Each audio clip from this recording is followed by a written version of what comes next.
أعوذ بالله من الشيطان الرجيم.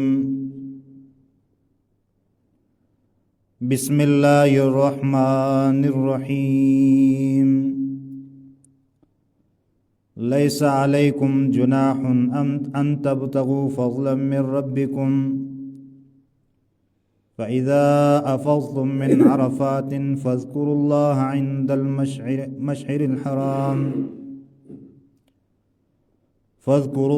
عند المشعر الحرام واذكروه كما هداكم وإن كنتم من قبله لمن الضالين.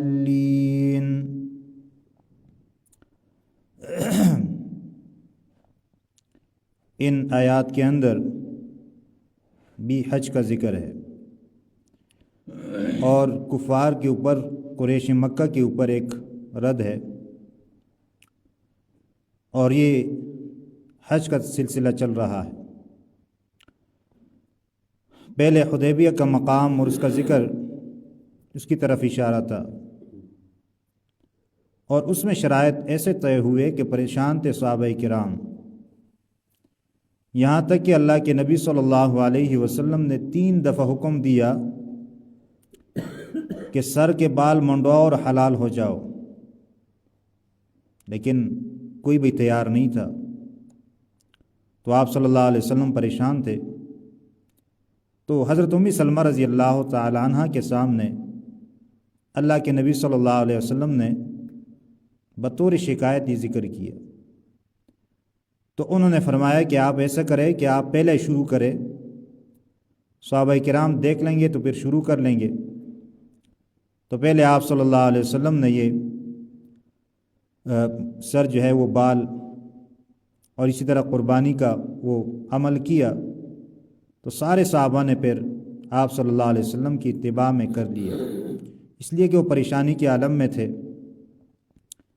اسی طرح پھر حج کے مہینے کہ حج میں کیا کرنا ہے اور کیا نہیں کرنا، حج میں ذکر و اذکار کرنا ہے اور جو ارکان ہیں اس کو ادا کرنا ہے، اور اس میں حلال چیزیں بھی حرام ہو جاتی ہے، جیسے بیوی کے پاس جانا حلال ہے لیکن حج کے ایام میں یہ چیز حرام ہے۔ اسی طرح شکار کرنا یہ حلال ہے، لیکن وہاں پر شکار کرنا اور شکار کی طرف اشارہ کرنا ناجائز ہے۔ اسی طرح سلے ہوئے کپڑے پہننا جائز ہے، لیکن وہاں پر منع ہے کہ نہ پہنے۔ اسی طرح خوشبو لگانا جائز کام ہے، لیکن وہاں پر جائز نہیں ہے۔ تو یہ چیزیں جو ہے ان کو کرنا ہے۔ اس آیت میں مشرکین کیا کرتے تھے؟ مشرکین جو ہے یہ حدود حرم سے باہر نہیں نکلتے تھے، یعنی مزدلفہ میں جا کر ٹھہر جاتے تھے اور عرفات نہیں جاتے تھے۔ اس کی وجہ یہ ہے کہ عرفات جو ہے یہ حدود حرم سے باہر ہے، منا اور مزدلفہ جو ہے یہ حرم کے اندر آتا ہے۔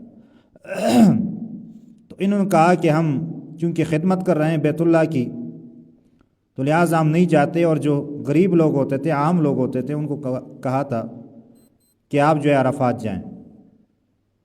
تو اسلام نے اس کے اوپر رد کر دیا۔ قرآن نے کہا کہ جس طرح اور لوگ جاتے ہیں تمہیں بھی جانا چاہیے، اور یہ لازمی ہے، کیونکہ یہ ارکان میں سے عرفات جو ہے وہ وہاں پر وقوف یہ لازم ہے، کوئی نہیں کرے گا تو اس کا حج نہیں ہوگا، تو یہ لازم ارکان میں سے تو یہ کرنا ہے۔ وہ چونکہ اپنے آپ کو بڑے سمجھتے تھے، لیکن اسلام نے آ کر جو ہے وہ سب چیزوں کو ختم کر دیا، اور کسی اوپر فضیلت اور فوقیت نہیں ہے۔ آخری حج کے موقع پر آپ صلی اللہ علیہ وسلم نے خطبے میں فرمایا کہ کسی اعجمی کو یا کسی عربی کو اعجمی پر کوئی فضیلت نہیں ہے، اور اسی طرح گورے کو کالے پر کوئی فضیلت حاصل نہیں ہے، اصل چیز تقوی ہے۔ اور قرآن میں بھی اللہ نے فرمایا ان اکرمکم عند اللہ اتقاکم، تم میں بہترین اللہ کے ہاں وہ ہے جو متقی ہو، تقوی دار ہو۔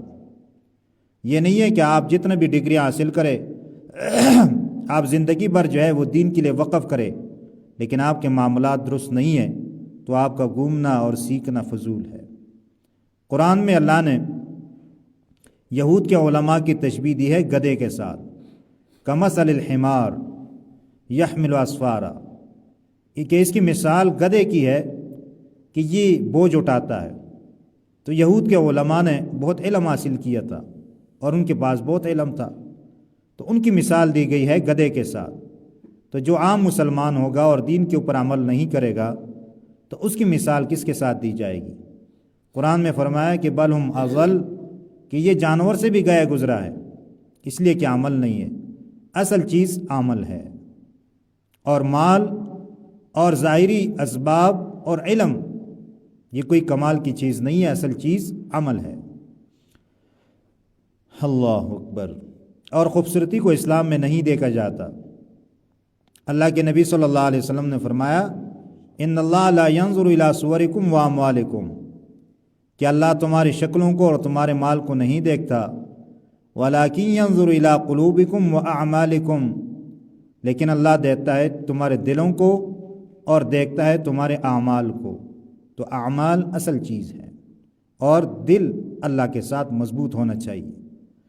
ایک عالم بیان کر رہا تھا، ایک چرواہا تھا، وہ سن رہا تھا، تو عالم نے کہا کہ جو بسم اللہ پڑھے گا اخلاص کے ساتھ تو وہ سمندر کے اوپر پار ہو جائے گا۔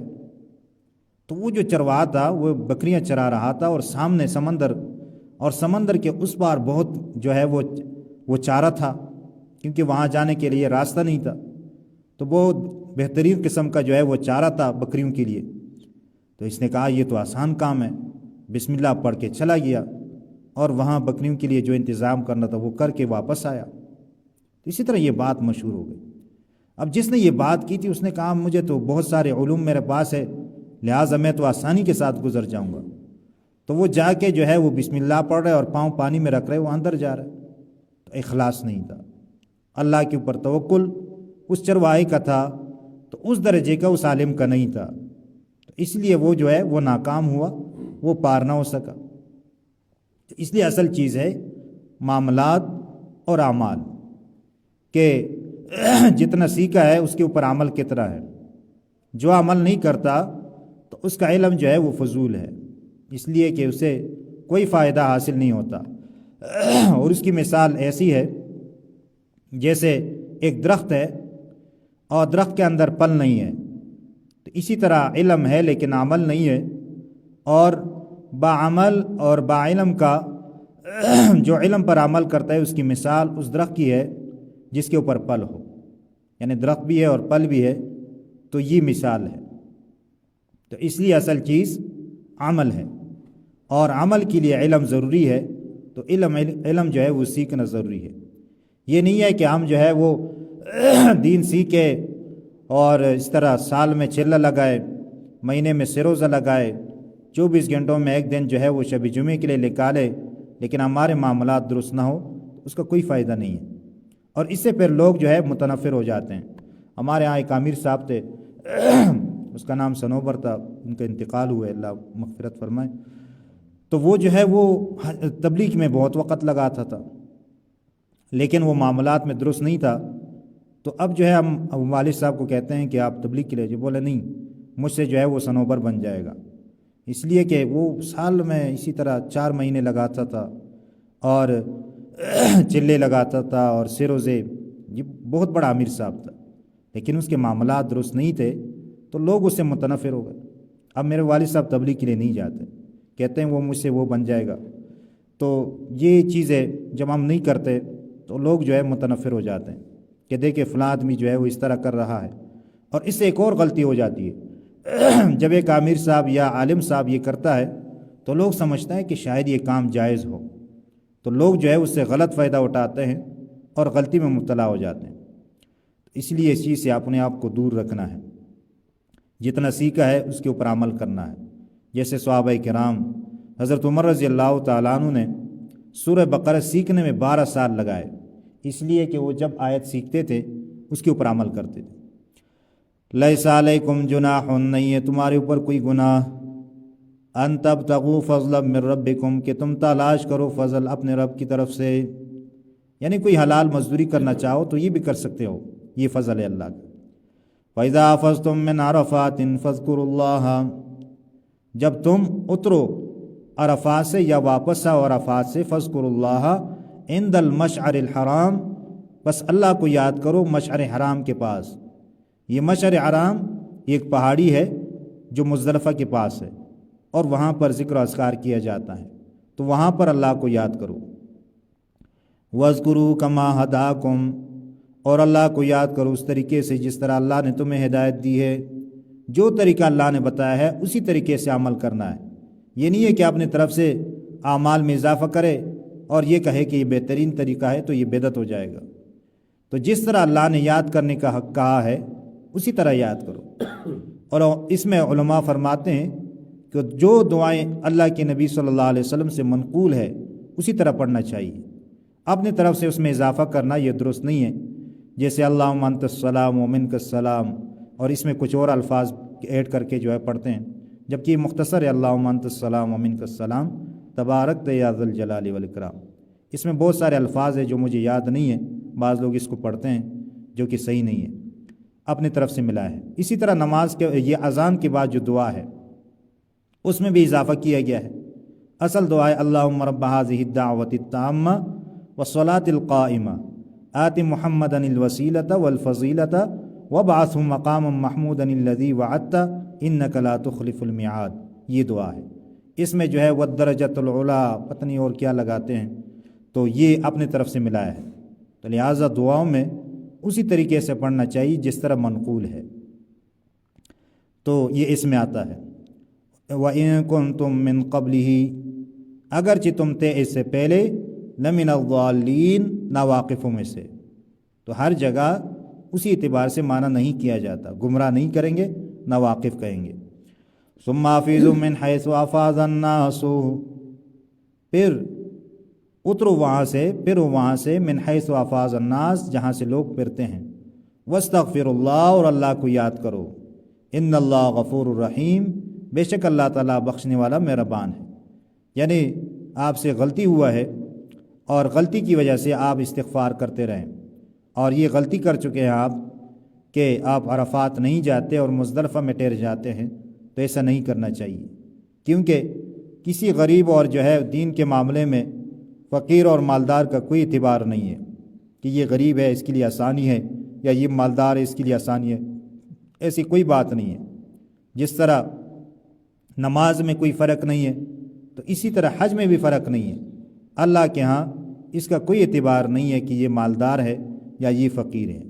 ہاں جو مجبور ہے، بیمار ہے، اس کے لیے آسانی عبادات میں موجود ہے، باقی جو بیمار نہیں ہے وہ جتنا بھی مالدار ہو اس کے لیے کوئی آسانی نہیں ہے۔ جیسے فقیر کے اوپر احکامات ہے تو اسی طرح مالدار کے اوپر بھی ہے، بلکہ مالدار کے اوپر اور ہے۔ جیسے اگر مالدار ہے تو اس کے اوپر حج لازم ہے، اسی طرح زکوٰۃ اس کے اوپر لازم ہے۔ یہ نہیں ہے کہ مالدار کے لیے آسانی ہے، اور دین کے معاملات میں عدل میں سب برابر ہے۔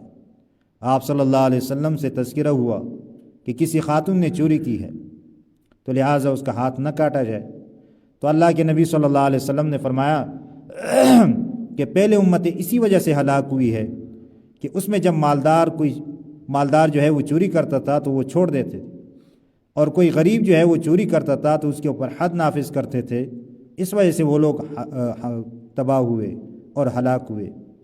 یاد رکھو، سن لو، اگر بنت محمد حضرت فاطمہ چوری کرے گی تو میں اس کا بھی ہاتھ کاٹوں گا۔ تو کوئی جو ہے وہ اس میں فرق نہیں ہے کہ یہ مالدار ہے یا بڑے درجے کا ہے، اللہ کے ہاں تقویٰ کا اعتبار ہے۔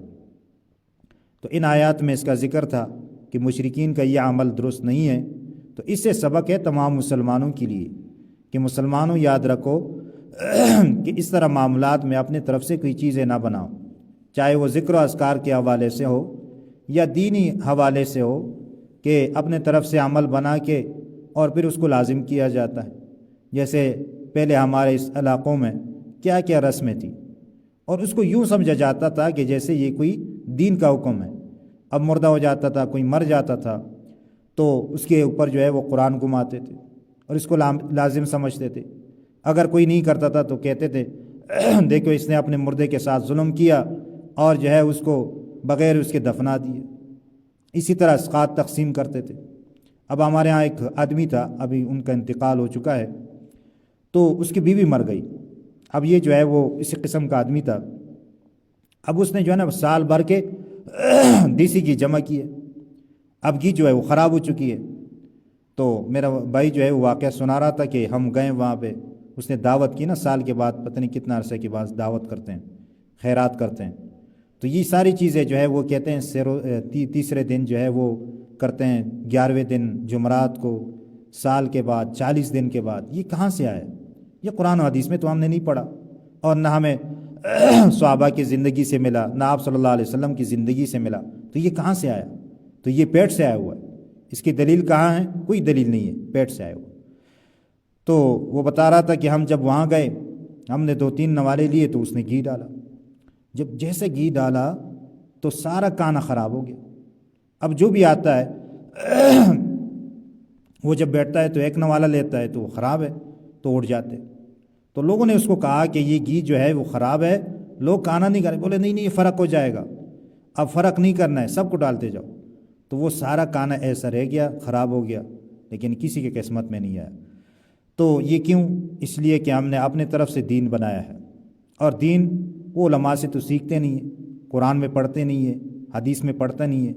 تو آج کل جو ہے ہر کوئی جو ہے وہ اردو پڑھ سکتا ہے، تو دیکھے اگر آپ کو شرم آتی ہے، آپ کسی عالم سے نہیں پوچھ سکتا، تو قرآن اٹھا کے دیکھے کہ قرآن میں اس معاملے میں کیا حکم ہے۔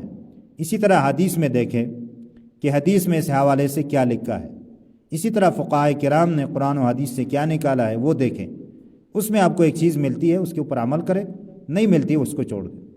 100 جو ہے لاکھ بار جو لوگ کہیں کہ اس طرح کرنا ہے، آپ نہ کریں، اس لیے کہ وہ دین کا حصہ نہیں ہے۔